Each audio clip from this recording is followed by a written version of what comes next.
Há 4 bilhões e meio de anos, na corrida de alta performance para se tornar um planeta, esta esfera azul safira conquistou seu lugar. Mas foi uma competição caótica e cheia de violentas colisões. Quando a Terra estava se formando, pedras e rochas desceram com muita força e com muito mais velocidade do que carros ao colidir uns contra os outros. Depois de muita perseverança, a Terra se tornou um planeta especial, o único no sistema solar com oceanos, terra e vida.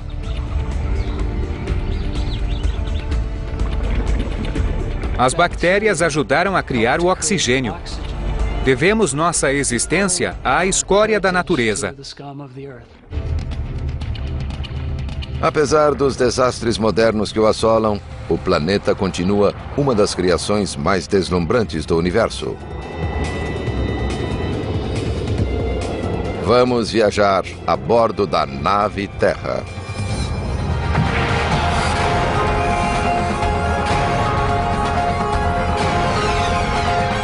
O universo, a nave Terra.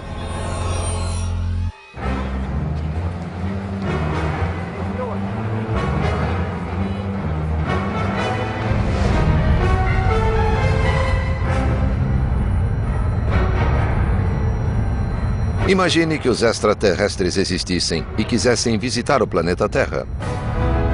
Para eles, seria uma aventura espetacular. Nosso planeta, como indica o nome de origem latina, é formado por terra. E é o terceiro planeta a partir do Sol. Mas ao chegar, os visitantes perceberiam que o apelido Planeta Azul deve-se ao fato de 3/4 dele estarem cobertos de água. E notariam que a Terra é o único planeta no sistema solar, onde existem seres humanos e formas complexas de vida. Se pudessem respirar nossa atmosfera rica em oxigênio ou debaixo da água, poderiam explorar a Terra sem roupa espacial. Mas os turistas precisariam ajustar os relógios. A Terra leva 365 dias para girar em torno do Sol. E cada dia dura 24 horas, o tempo que o planeta leva para dar uma volta ao redor do próprio eixo. Apesar das tempestades mortais e das guerras civis, a Terra é um destino turístico relativamente seguro.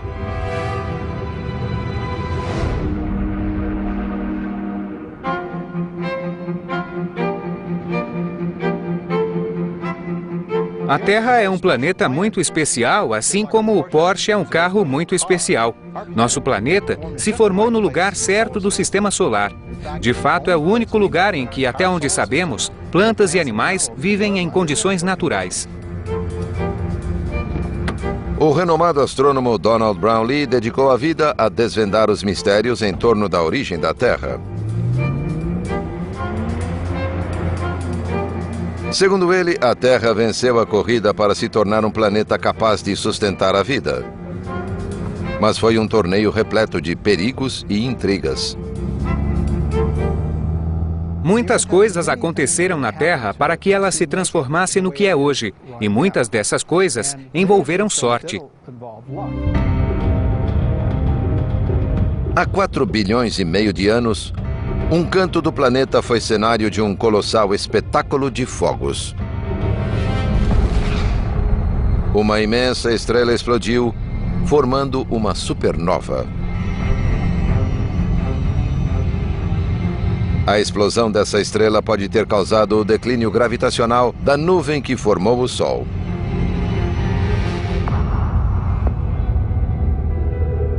Logo depois que o Sol se formou, havia muito material orbitando em torno dele. Era um material microscópico, partículas de gelo, poeira, muito semelhantes aos fiapos que saem da secadora de roupa. Começaram a formar pequenos aglomerados. Com o tempo, parte desse material começou a se parecer com areia.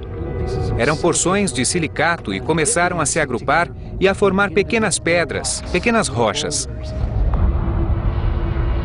As pedras foram aumentando, assim como as colisões. Quando dois objetos se chocavam, a gravidade os mantinha juntos.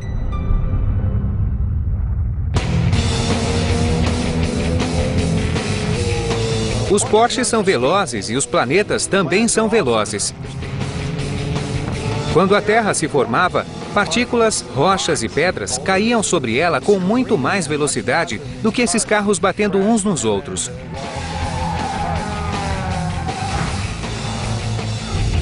A Terra se formou a partir dessas colisões múltiplas. Mas precisou sofrer muitos impactos mais para adquirir seu tamanho atual.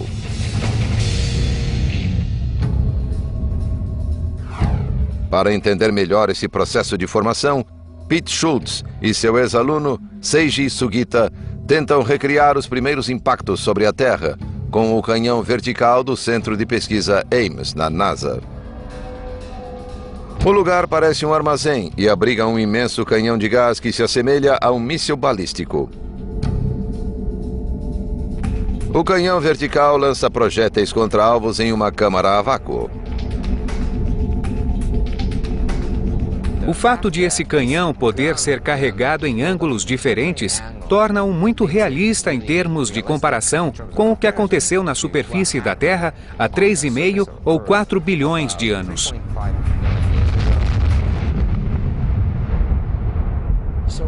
Vamos disparar esta minúscula esfera de alumínio de 1/4 de polegada dentro da câmara. Nós a usamos porque sua densidade é semelhante à de um asteroide entrando na atmosfera da Terra. Vai se chocar a 4 km por segundo, ou 10 vezes a velocidade de uma bala. Vai ficar em pedacinhos. O canhão vertical lançará a esfera de alumínio na câmara a vácuo cheia de gases atmosféricos, onde se chocará com uma base arenosa parecida com a superfície primitiva da Terra. Estamos em uma câmara a vácuo que se encherá de um gás, simulando como devia ser a Terra primitiva. Então vamos fazer algumas crateras para que se pareça com a superfície da Terra. Como aconteciam muitas colisões, devia haver muitas crateras, certo? O plano é disparar, acertar o centro do alvo e ver a cratera se formar. Vocês verão a força destrutiva desta esfera, mesmo sendo tão minúscula. Ela causará um estrago feio, se algo sobreviver. Câmeras de alta velocidade documentarão o impacto. Schultz e Sugita observam um monitor localizado fora da sala do canhão. Esta é a parte que me mata. Este é o momento antes da tempestade. Em uma sala de controle, um engenheiro liga vários botões. Certo, lá vamos nós. Schultz e Sugita combinam ciência com um pouco de superstição. Dedos cruzados, pernas cruzadas e mãos cruzadas. Certo.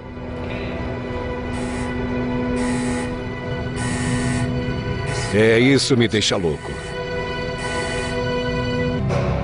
Fantástico! Meu Deus! Excelente! Certo, vamos dar uma olhada. O experimento deu certo. Olha só. É inacreditável.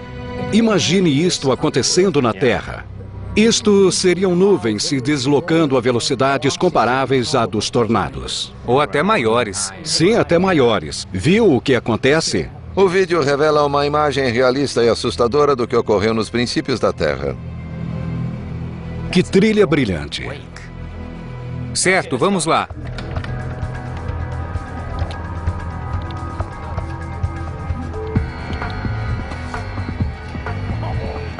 Minha nossa, puxa! Isso é totalmente fantástico. Fez um estrago e tanto. Imagine que esse é o asteroide que se chocou contra a Terra. Isso deve ter acontecido muitas vezes e causou muitos estragos ao planeta. Este é apenas um exemplo em pequena escala do que aconteceu. É isso aí. Sim, é isso aí.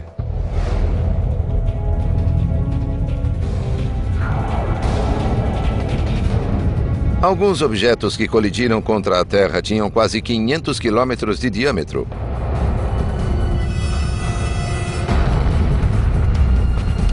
A força do impacto a uma velocidade tão alta criou um calor extraordinário. A Terra começou a cozinhar a partir de dentro. Ferro e níquel derreteram e mergulharam para o interior, gerando calor como uma gigantesca fornalha. O magma fundiu-se completamente, produzindo um oceano derretido. O planeta tornou-se um turbilhão infernal, flutuando no espaço. Era literalmente o inferno na Terra. Os impactos mais violentos poderiam esterilizar o planeta. Haveria calor sobre toda a superfície da Terra acima da temperatura de esterilização. A formação do núcleo da Terra, às vezes chamada Grande Catástrofe do Ferro, ocorreu nos primeiros 40 milhões de anos de vida do planeta. E teve um profundo efeito em seu futuro. Dentro do núcleo, a bola rotante de ferro derretido criou um poderoso campo magnético. Isso criou as condições para um planeta habitável. Quando todo o ferro foi para o centro do planeta, formou-se um núcleo que, com o tempo, criou o campo magnético protetor que cerca nosso planeta. Sem o campo magnético, a Terra seria um deserto sem ar, destituído de vida. O Sol envia para a Terra um vento carregado de materiais a 1,5 milhão de quilômetros por hora, o que poderia destruir nossa atmosfera em poucos milhões de anos. Mas o campo magnético da Terra desvia o vento solar e preserva o ar. Mas mesmo com o campo magnético, o caos e a violência continuaram a castigar nosso planeta. Acima do núcleo de ferro da Terra, o manto de rocha derreteu, formando vulcões que subiam à superfície e expeliam lava e gases nocivos. E as colisões continuavam. Mas um impacto mudaria para sempre o curso da história da Terra e o destino da humanidade.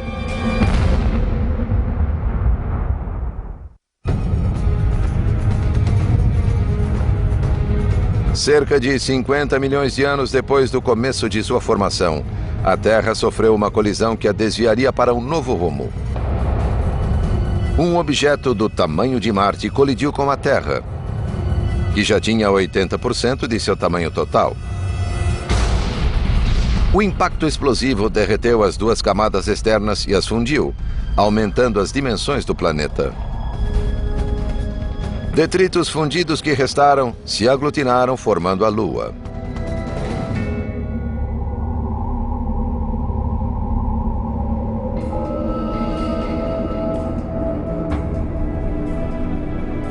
O cientista Bill Hartmann propôs essa teoria após a primeira missão da NASA até a Lua. Quando os astronautas da Apollo trouxeram pedras da Lua, pudemos ver do que essas pedras eram feitas. Descobriu-se que as pedras eram parecidas com a lava que temos na Terra. Isso indicava que o material da Terra e o da Lua eram semelhantes. A íntima relação da Terra com seu satélite deu ao novo planeta uma vantagem competitiva. A Lua causa as estações. Em algumas épocas do ano, o Polo Norte está voltado para o Sol. Depois, o Polo Sul fica inclinado para o Sol. A Lua é o que torna essa inclinação estável. As várias forças da gravidade que são exercidas agem de modo a estabilizá-la. Após a colisão épica que criou a Lua, a Terra ficou com mais de 90% de sua massa total.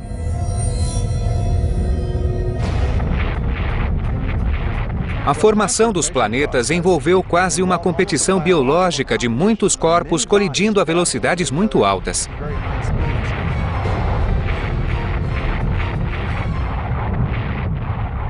Quando as colisões diminuíram a 3,9 bilhões de anos, o Sistema Solar tinha 8 planetas.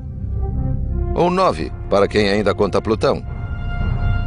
A Terra ocupou a terceira órbita a partir do Sol que hoje está a 150 milhões de quilômetros de distância.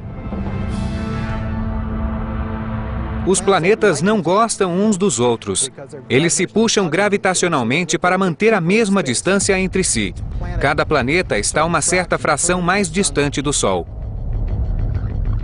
Os objetos que não se tornaram planetas foram banidos. Os asteroides feitos de rocha e ferro encontram asilo no cinturão dos asteroides entre Marte e Júpiter. Os cometas, compostos de gelo, poeira e pedra, buscaram abrigo no cinturão de Kuiper, logo depois do planeta Netuno. Outros migraram para a nuvem Oort, a 1 trilhão de milhas da Terra.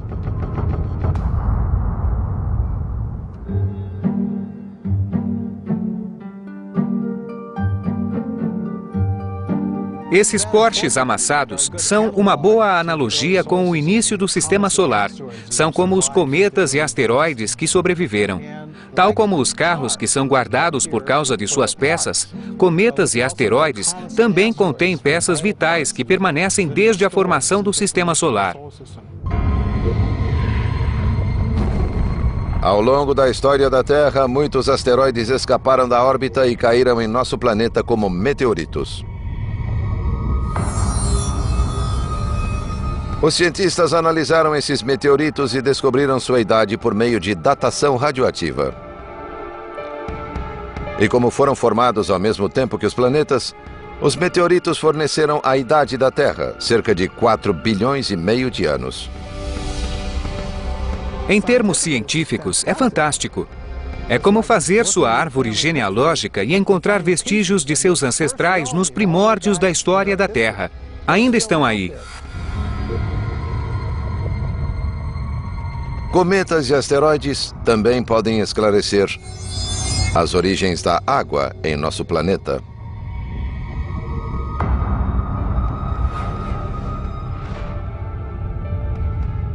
Há 3,9 bilhões de anos, a Terra resfriou, formando uma espessa crosta de silicatos sobre seu manto e seu núcleo de níquel e ferro. Um líquido quente logo cobriu a superfície do planeta, com exceção de algumas ilhas vulcânicas espalhadas pelo globo. A Terra teve a sorte de ter se formado exatamente no lugar certo no que chamamos de zona habitável. Não está perto do Sol a ponto de os oceanos evaporarem devido ao calor, nem longe a ponto de os oceanos congelarem.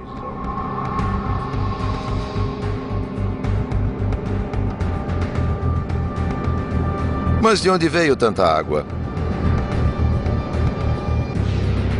Uma hipótese é que tenha vindo dos vulcões, que existem desde a formação da Terra.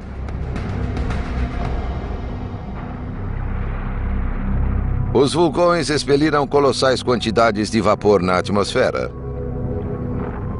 Quando a Terra resfriou, o vapor vulcânico condensou-se na forma de chuva, que forneceu água ao planeta. E de onde veio o vapor emitido pelos vulcões?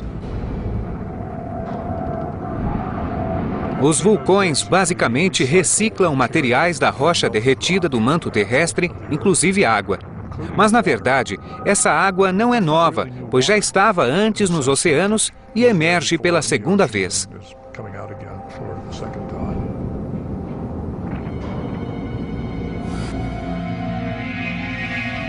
Para o cientista da NASA, Michael Mumma, a água do nosso planeta veio do espaço.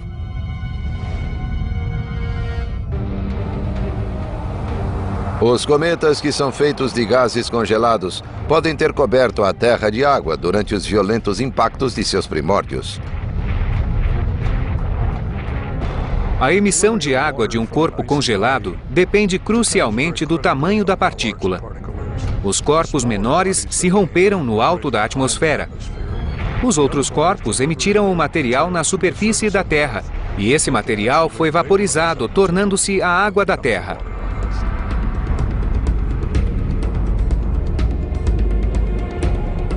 Mumma tenta descobrir se a água dos cometas é composta dos mesmos elementos que a água do nosso planeta.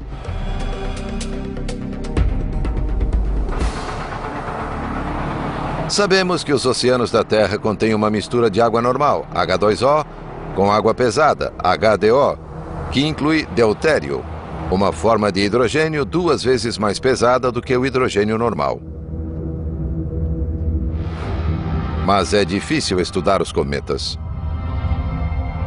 Poucos passam pela Terra, porque a maioria orbita no sistema solar externo. Em 1986, porém, a espaçonave europeia Giotto teve um contato imediato com o cometa Halley, que estava a 60 milhões de quilômetros da Terra. Uma das maneiras de analisar amostras é enviar espectrômetros de massa através dos fragmentos que são expelidos dos cometas quando estão ativos. Desse modo, medimos os gases com precisão, como fizemos com o cometa Halley. A água do cometa Halley é semelhante à da Terra. Todavia, os outros cometas analisados têm o dobro da quantidade de HDO, ou água pesada, de nossos oceanos. Sabemos, depois de analisar outros compostos de cometas, que eles são diferentes. Sendo assim, não sabemos se o cometa Halley pode, de fato, representar todos os cometas. A maioria dos cometas estudados até hoje veio do cinturão de Kuiper, localizado no sistema solar externo. Portanto, não deve ter ajudado a formar a Terra.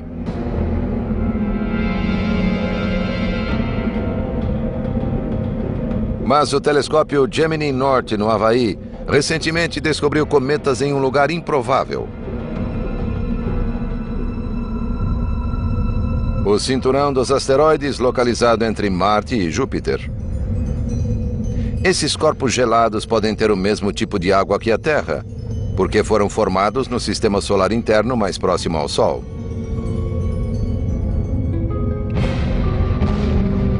O mais surpreendente é que novos indícios sugerem que esses raros cometas, além de ter fornecido água à Terra, podem ter trazido ao planeta as sementes da vida.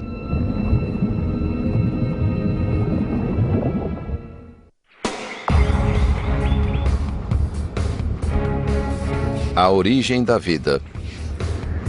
Essa continua sendo uma das questões mais enigmáticas e controvertidas sobre o planeta Terra.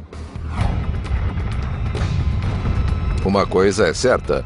Há 3,9 bilhões de anos, a humanidade teria sobrevivido apenas um breve instante aqui. A atmosfera da Terra consistia de dióxido de carbono, vapor de água, um pouco de nitrogênio e nenhum oxigênio. Mas formas primitivas de vida teriam suportado tal ambiente? Não há indícios de que existia vida há 4,3 bilhões de anos, mas achamos que havia condições para isso. Os fósseis mais antigos da Terra datam de apenas 3,7 a 3,9 bilhões de anos. Segundo os cientistas, essas formas de vida evoluíram em antigos lagos, onde substâncias atmosféricas e energia formaram uma sopa primordial de aminoácidos, os elementos essenciais da vida. Mas os elementos básicos da vida podem ter vindo de outro lugar? Talvez de um objeto extraterrestre? Os meteoros contêm materiais orgânicos, incluindo aminoácidos. Eles se formaram, de algum modo, no começo do sistema solar. Então, há emissão de material orgânico no espaço. Mas se cometas e asteroides transportaram os elementos básicos da vida à Terra, como sobreviveram ao impacto em alta velocidade?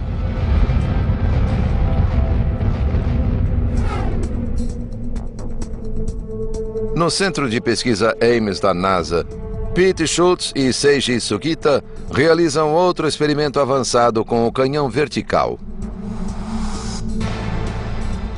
Eles esperam um dia confirmar que cometas e meteoritos podem ter trazido à Terra os componentes essenciais à vida.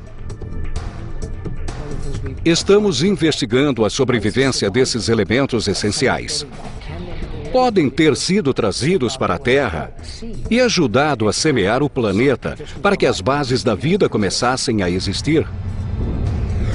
Cometas e asteroides devem ter trazido os ingredientes básicos para a vida na superfície da Terra. Esses impactos tornaram o ambiente da superfície muito mais favorável à vida. Os experimentos mostraram que meteoros forneceram compostos primitivos de carbono à Terra. Alguns desses compostos podem ter produzido os elementos necessários à vida. Os cientistas ainda estão pesquisando. Então está entrando na atmosfera. Certo. E queimando enquanto avança. Mas muitos concordam que as primeiras formas de vida foram organismos unicelulares que viviam nos oceanos.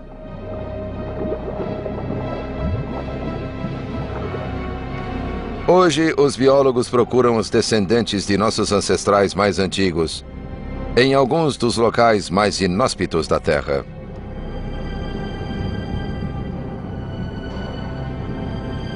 Digamos que a vida moderna seja como um grande Cadillac. A vida antiga era como uma bicicleta. Só restaram desses organismos sua composição química.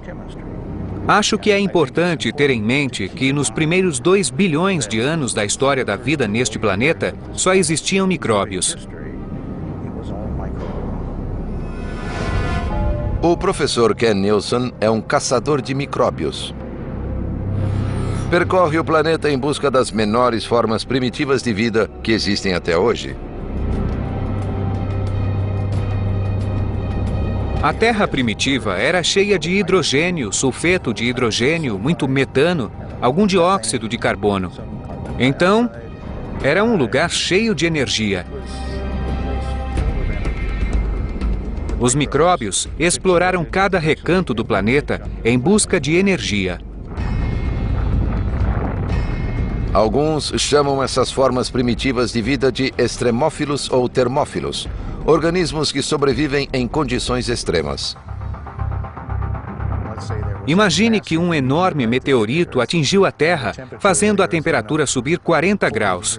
Isso seria perfeito para os extremófilos.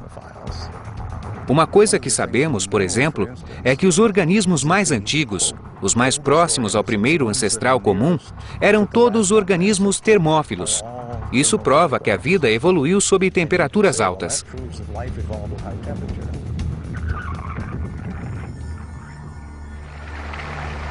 Descendentes desses organismos termofílicos ainda são encontrados hoje e podem viver em temperaturas de 110 graus centígrados.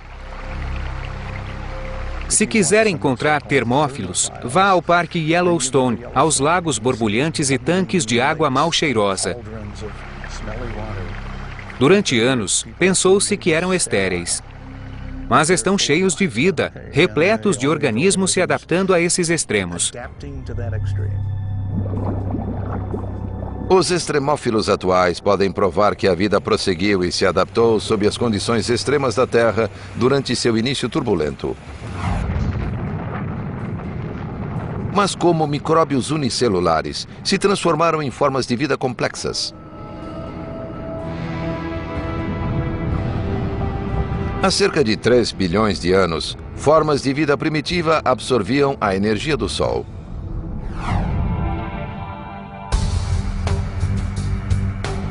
Sob a água, micróbios criaram um pigmento verde chamado clorofila, com o qual puderam capturar a luz do Sol e produzir uma reação química que converte dióxido de carbono e água em alimento. Esse processo, chamado fotossíntese, abriu caminho para que as bactérias se multiplicassem, formando uma das primeiras estruturas do planeta, as cianobactérias, antes chamadas de algas azuis. As cianobactérias liberaram grandes quantidades de oxigênio na água e no ar e iniciaram uma revolução. De repente, a vida se dividiu em 2 grupos. O que fugia do oxigênio e se escondia na região anaeróbica do mundo, e outro que usava o oxigênio como uma grande vantagem energética. Os membros desse grupo se tornaram maiores e evoluíram mais rapidamente. Quando as cianobactérias adquiriram essa capacidade, venceram as outras formas de vida.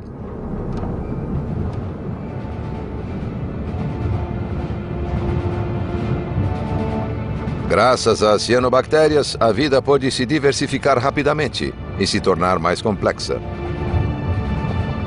Sem elas, as moléculas de oxigênio não existiriam. E plantas, animais e seres humanos não teriam se desenvolvido.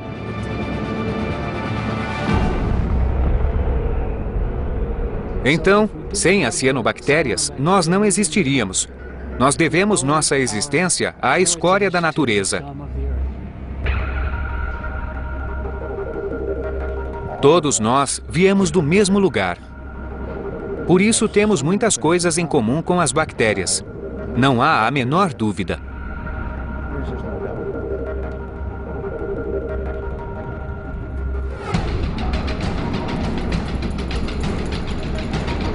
O deserto de Mojave, próximo ao Vale da Morte, no sul da Califórnia, parece destituído de vida.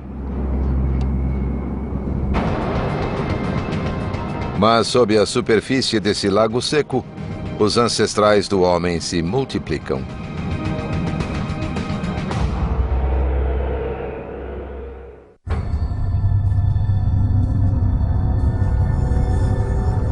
As primeiras formas de vida do planeta Terra se adaptaram e se preservaram sob condições extremas.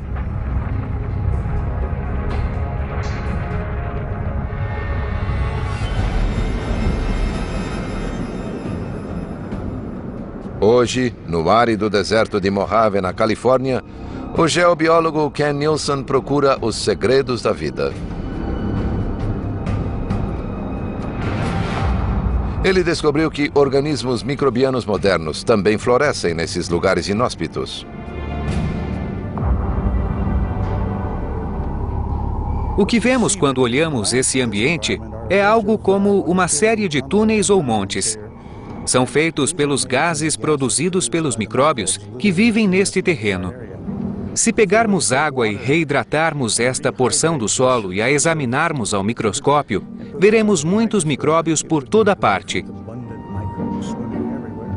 Esse é o ciclo de vida na salina. Podemos chamar tais organismos de extremófilos, pois extraem a subsistência de um ambiente como este. Os micróbios reinaram soberanos durante boa parte da história da Terra. Revolucionaram o planeta e abriram o caminho para uma miríade de espécies sofisticadas. Mas foi o solo que deu à vida um novo abrigo. Acredita-se que a Terra começou a emergir há cerca de 4 bilhões de anos. As placas tectônicas criaram calor e pressão e produziram rochas mais leves do que o solo oceânico.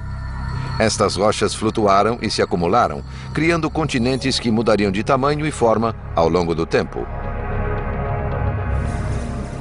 Os vastos continentes permitiram a existência do elemento mais característico da Terra: a vida em formas complexas. Após 2 bilhões de anos de evolução planetária e biológica, as primeiras plantas e animais emergiram da água para a Terra. Mas levaria centenas de milhões de anos para que surgisse a humanidade. E depois que o homem passou a dominar o planeta, a Terra jamais voltou a ser a mesma. Hoje, o planeta Terra apresenta as melhores condições para sustentar a humanidade no sistema solar. 7 continentes e incontáveis ilhas abrigam 6 bilhões de pessoas.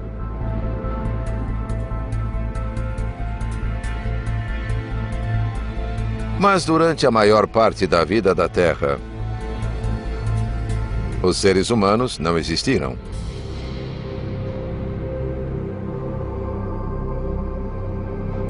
A história do planeta foi comparada a um período de 24 horas, e o homem está presente apenas durante os últimos 2 segundos do dia.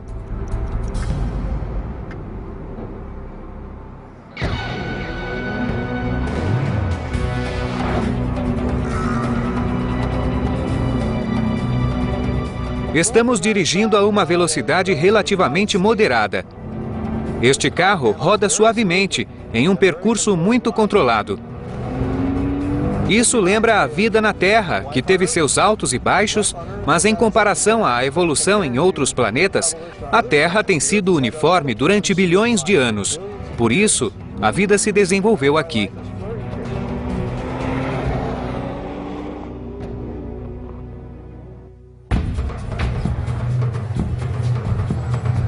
Mas com seu futuro hoje nas mãos dos homens, a nave Terra pode voltar às suas tumultuadas origens. Através das tentativas e erros da evolução, os seres humanos se adaptaram à vida neste planeta. Isso é verdade agora, mas no futuro ninguém sabe. O homem criou algo que antes parecia inimaginável: a tecnologia. Veículos mecânicos, aparelhos e instrumentos simplificaram e melhoraram nossa vida. Muitas dessas comodidades são feitas ou movidas por combustíveis fósseis, que são extraídos da crosta terrestre.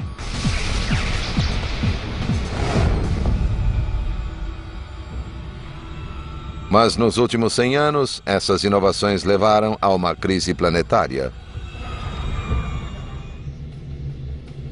A humanidade está afetando demais o planeta Terra com o aquecimento global e a explosão populacional. Estamos causando um enorme impacto sobre o ambiente. O efeito estufa natural é a absorção de raios infravermelhos pela atmosfera que aquece o planeta. Sem esses gases de estufa, a Terra seria 30 graus centígrados mais fria. Mas nos últimos 20 anos, houve um aumento desses gases, especialmente de dióxido de carbono, produzido pela queima de combustíveis fósseis. O aumento do calor está afetando a agricultura, o nível do mar e o clima. No passado, os níveis de dióxido de carbono subiram devido a causas naturais, como a liberação de gases vulcânicos. Mas as elevações de hoje estão ocorrendo muito mais rapidamente.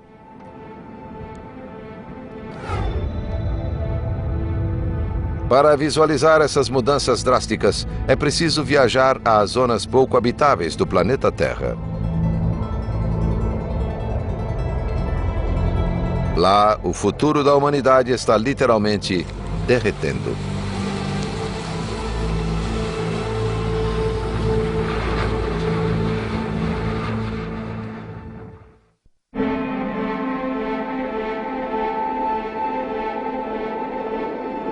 Os polos norte e sul da Terra são conhecidos como criosferas, regiões cobertas de neve e gelo. Eles ajudam a regular a temperatura e os níveis oceânicos em todo o globo. O cientista da NASA, Walid Abdalati, investiga as regiões congeladas do planeta. A sensação de estar no gelo é incrível. É um lugar imaculado. Em alguns lugares, fui o primeiro a tocar o chão. Nós nos sentimos pequenos. Quando estamos lá, tudo é tão vasto e impressionante. Mas no último século, cientistas como o Dr. Abdalati testemunharam pessoalmente a diminuição do gelo. A neve e o gelo são brancos. Por isso, refletem a luz do Sol e esfriam o planeta. Ao contrário, os oceanos absorvem a luz solar, aquecendo o globo. Mas ao derreter, o gelo cria mais água, que absorve mais luz do Sol, aquecendo mais o planeta e derretendo mais gelo. É instável porque mesmo a mais leve mudança tende a se amplificar e é essencialmente um efeito acelerado.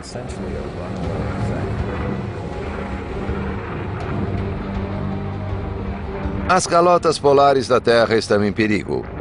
A extinção contínua dessas preciosas regiões pode um dia causar catástrofes em todo o planeta.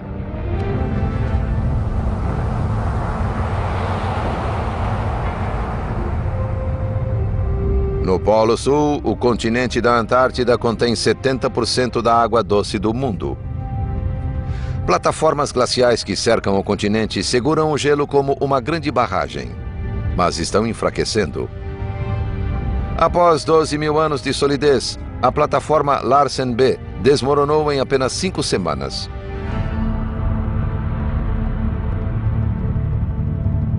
No Polo Norte, acredita-se que o Oceano Ártico não terá gelo no verão dentro de 40 a 60 anos. O que está causando o aumento da temperatura, sem dúvida, é uma variabilidade natural, mas há também a contribuição humana. Sabemos que a humanidade contribui para o aquecimento global e, por conseguinte, para a diminuição da camada de gelo. Na Groenlândia, a geleira Jakobshavn, cujo deslocamento já era veloz, agora avança descontroladamente.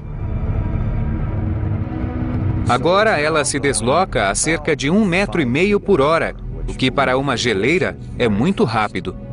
Na pior das hipóteses, todas essas geleiras começarão a acelerar e também a liberar enormes quantidades de gelo no mar. O nível do mar aumentaria 1 metro no mundo todo, e 1 metro em regiões costeiras basta para desalojar milhões e milhões de pessoas.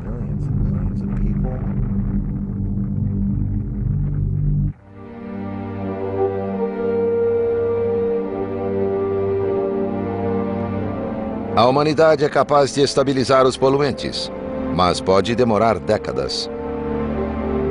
Ao mesmo tempo, alguns processos naturais podem decidir o destino do homem. O planeta está passando por sua própria evolução. O que fazemos com o planeta afeta a nós, não ao planeta. Podemos estragar a atmosfera com alguns milênios de aquecimento global, mas isso é só um ponto no tempo. É um ponto importante para nós, mas não necessariamente para a evolução planetária.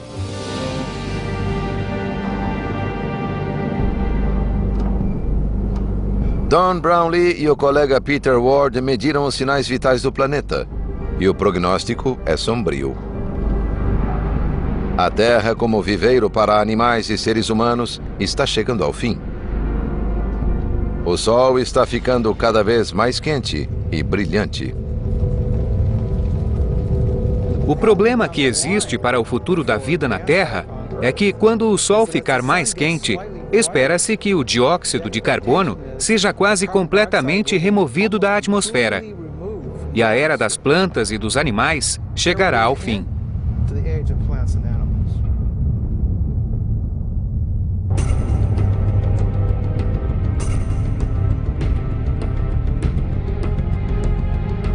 A humanidade poderá ser extinta em 500 milhões de anos devido ao aquecimento do Sol. Mas, de uma perspectiva mais ampla, o homem terá tido um bom desempenho. Antes da extinção, os seres humanos terão vivido mais do que qualquer outra espécie complexa, graças à sua capacidade de adaptação às condições mutáveis do ambiente. Do ponto de vista humano, a Terra continuará sendo como um Porsche provavelmente durante meio bilhão a 1 bilhão de anos. O que é realmente uma escala de tempo imensa do ponto de vista humano.